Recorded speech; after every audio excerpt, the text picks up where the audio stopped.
Hello, everyone. Welcome to this homepage teardown of slack.com. You might have heard of this company, pretty popular. A lot of companies rely on it. I know us at Product Led, we use Slack every single day, and we love it for the most part. But when it comes to their homepage, what are some of the things that they could do to improve their homepage conversion rates? So I have here Pedro, who is leading a kick-ass program on how to improve your homepage conversion rates so you can get more people signing up for your free offers. So we're going to dissect this and go through what are some of the top things that Slack is doing really, really well. What are some of those missed opportunities? And we'll kind of wrap it up with a nice score of where they score 1 out of 10 at the end. So Pedro, right off the bat, what are some things that you feel like Slack is doing really well? Yeah, so there are actually a few things that Slack is doing well. Over the last few years, they actually had pretty bad homepages. They had like just lots of brand awareness, and they can get away with a lot of bad messaging, let's say. The thing that they do really well is that they show the product in a visual way, in a way that you can pretty much see everything, right? So I can see that I can chat with people, I can reply to a video, I can create threads, I can attach documents, and all of this with just like a simple graphic like this, right? That has a bit of an animation.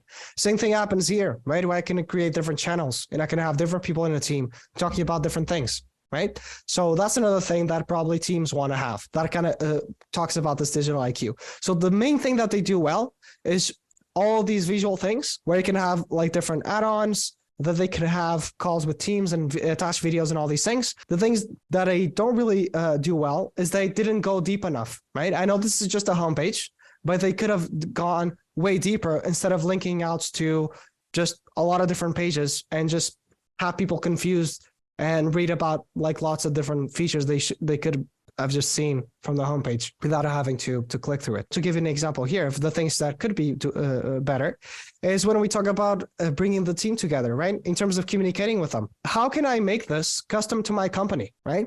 For example, can I add my logo to it? Can I have custom channels? Can I have like specific types of people in those channels? Can I have different types of notifications for each one?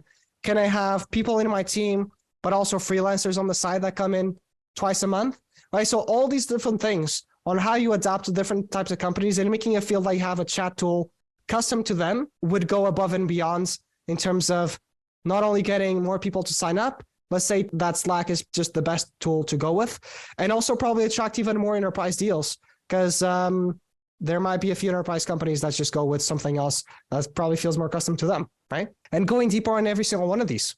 For example, showing the way you want to work, that's not really a good headline. What they could have shown instead is they actually replaced a lot of different tools, right? Because I can have team huddles where we have like Zoom calls inside Slack. I actually use that every single week with a couple people in my team. It's so convenient. I love doing that between like sharing videos as well, right? So that's the way you choose how to work. So instead of saying that, why didn't we show that instead, right? Because it looks like we can replace a lot of these different tools and make the communication in one place. And that's what people love the most. Right? I think it's not even so much like choose how you want to work. It's like, Is it work or is this just like, are we getting fancier the words? It's like, it's how you communicate. Just kind of tying it back. Like you can communicate with like chat, yes, and send audio, video clips, hop on huddles. And like, it's just kind of tying it back to like, let's not try and reinvent the wheel here too much. Let's just keep it crisp. Yeah, exactly. And there are so many cool things that they do to make asynchronous conversations like really useful, like the threads, reminders, searching through previous conversations. And none of this is here, right? Because, obviously they have millions and millions of users, but still they might not be fully aware of this, or they might have people in the team that are aware of this, but then have other people that are a little bit more stubborn, like to stick with email. Right. And that means not the entire company uses it. And that's money they're losing out on. Right. The last thing that I would cover as well is that they actually don't show the power of all these power ups that they have, all these integrations that they have. Right. So, for example, with Workday, you can just attach like a picture of some sort of expense that they had, like dinner, and then it automatically creates an expense. That's really good. But what about Google Drive and Gmail and Loom videos and maybe Jira tasks or from project management tasks, all these different things, because then Slack is going to be the hub of every other tool that they'll ever use. So that's something they could have quantified further, because then it makes the value of using Slack and paying for more integrations, because that's probably another upgrade path, just something that they are aware of before they even sign up. Totally. Is there anything else you feel like they've done well or should do differently? Yeah, I think, like I said, the visuals are really good. I think they could probably show a little bit better how many users they actually have and that they are the pioneer in the space. Because if people are, they don't remember like seeing Slack becoming as used as it is, and they may have heard of all of these other chat tools, they may think Slack may not be the leader or something. It might be obvious for us because we're on this SaaS world, but not so obvious to other people that are choosing which tool to go for. And I think they could have done a bit of a better job doing that.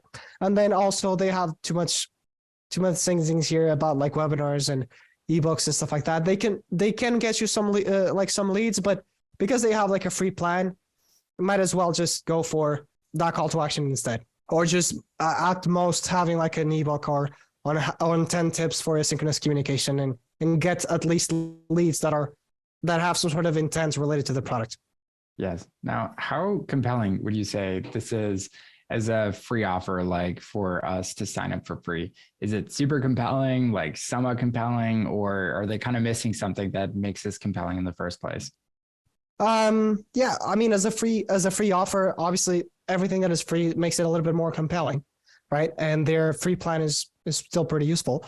So I would say for the free plan is probably like a 7, but for bringing in an entire team and seeing as a tool that you're going to be using it for years on end, and that you actually want every single person in the team, and if they're stubborn and they want to use Gmail, that's probably more like a 6. Curious, how do you know the free plan? I know we both use Slack, so maybe there's some bias there, but how do you know that the free plan is good from this homepage? I mean, I don't know that that's like good in sense of how generous it is. But what I mean is, it's obvious that we can chat with different people in a team. And if you do check the pricing, which most likely, some people are going to check the price in case they want to sign up for free as well. Yep. Is they're going to see they're going to have like just a limited history and all these things, right? And they've probably been invited in other Slack groups or something like that, right? But that's actually a good point. Though? That's definitely a good opportunity. Yep. Yeah, because I think like one of the things here that Slack has going for them is it's absolutely incredibly generous for like starting. I know a lot of teams actually that have zero intention of ever upgrading, but they use this as their digital headquarters, which I think that only happens if you do have a seriously generous premium model. That's not to say like that's the goal of what you want to do, but like a lot of great premium products do have a lot of that positive word of mouth because there is a lot of people that still use it with zero intention of upgrading. So and they do say it's free to try for as long as you like. Kind of feels it's just not this part is not clear. That's definitely an opportunity. You're right. Totally.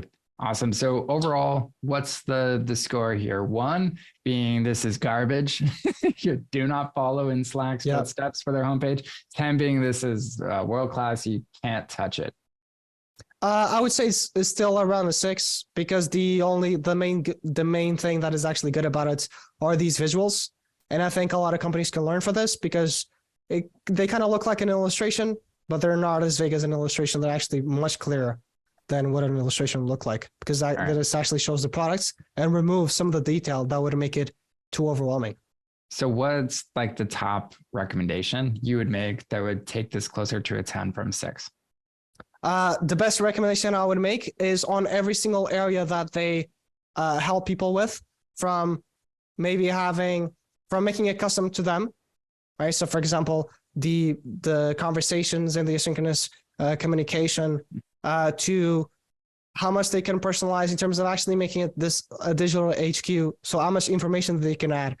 Can I organize all my Google Drive files in there and all that sort of stuff, right? So it's showing how it can become a digital HQ, but is custom for every single company and maybe for every single team member. That's what I would do. So then people look at this and the goal is for them to sign up, come into to this homepage thinking, I'm just going to get a chat tool And I truly believe they're going to get an HQ with that. This is going to be the hub of everything they'll ever do in the company, from files to conversations to booking meetings to everything. Okay, awesome. So there you have it. Slack as a homepage teardown.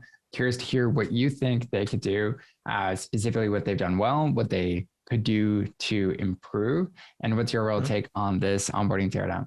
Thank you.